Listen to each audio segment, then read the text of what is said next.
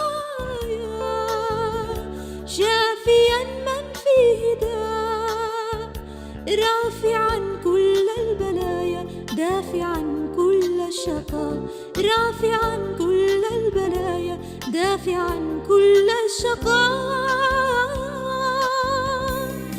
يزيح الجبال، ينادي تعالى بصوت يهز الضمير، يشيع السلام، ينير الظلام، فيبصر حتى الضرير.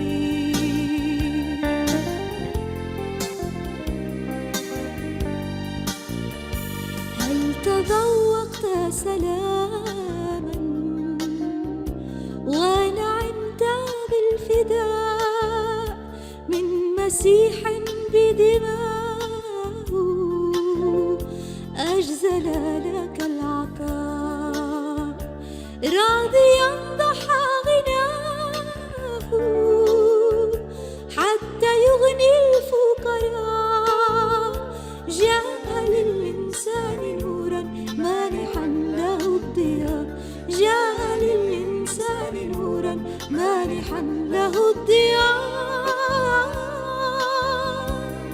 يزيح الجبال، ينادي تعالى بصوت يهز الضمير، يشيع السلام، ينير الظلام، فيبصر حتى الضرير، فيبصر حتى الضرير.